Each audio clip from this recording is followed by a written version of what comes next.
What's up, everyone? I'm super excited, or would I say excited? Well, I will say transparent to share with you all my first experiences with grammar, and I guess I can tie in mainstream English with that. So, I am a proud graduate of Spelman College, which is a historically black college for black women. And I boast about this space a lot because it graduates some of the top black women movers and shakers across the nation.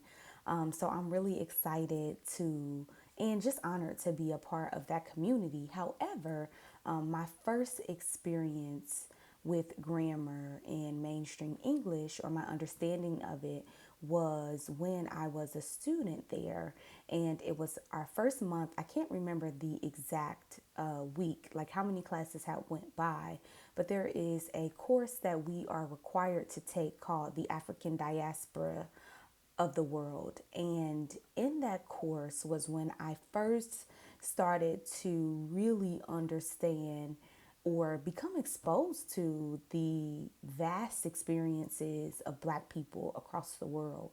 And so normally in my schooling, I grew up in Ohio, I learned a lot about black people being enslaved, but I never knew who we were prior to slavery. And so in this class, we do so much historical digging on just not just the challenges of slavery, but just the excellence of black people across the nation and who we were prior to coming to or being captured and brought to the United States as enslaved people. And I remember every time I would leave that class, I would have the biggest headache because I felt like I was intaking, now thinking back on it, I was intaking so much information about black people that I felt like my schools had told lies about or just didn't share with us. And so one day I raised my hand just to say, I know this might be,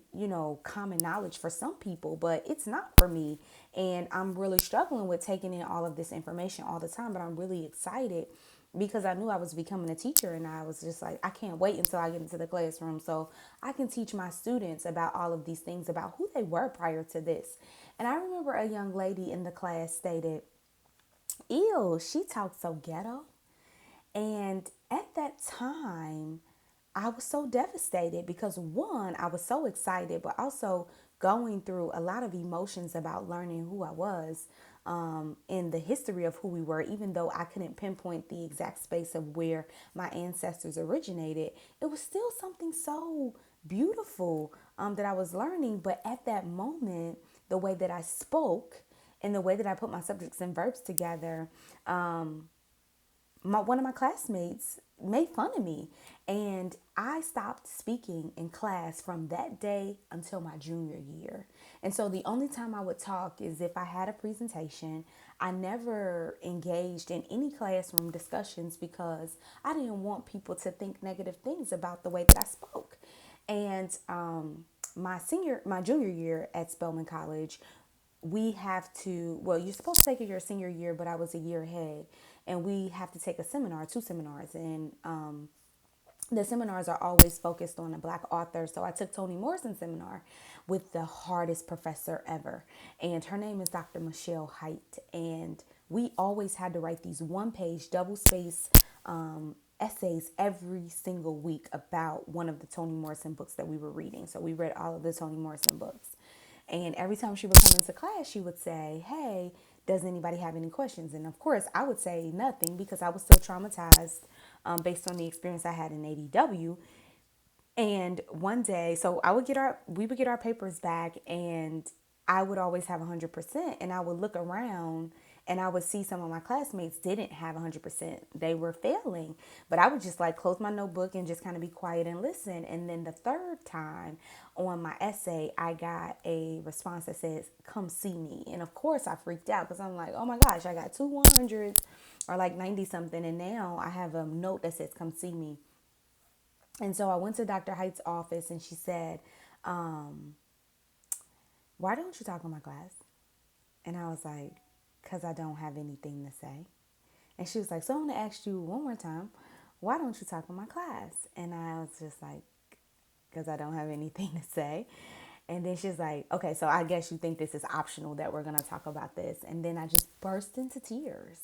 And I told her what happened to me in ADW. And she spent that time affirming me to say, one, Keish, you are the person who knows the most in this space. One, look at the grades that you're getting and in comparison to your classmates. Two, the way you speak is beautiful. It is a culmination of your mother's tongue and your culture that you grew up in. I clearly understand what you're saying and the people around you. And she was like, third, I never ever want you to be silenced based on how other people think about you. And our understanding of English is rooted in white supremacy. And then she said to me, she said, listen, you will not pass my class if you don't speak. I'm not giving you any more grades on your essays. You have to speak in my class every day. That's the only way that you will pass. And so it increased my confidence.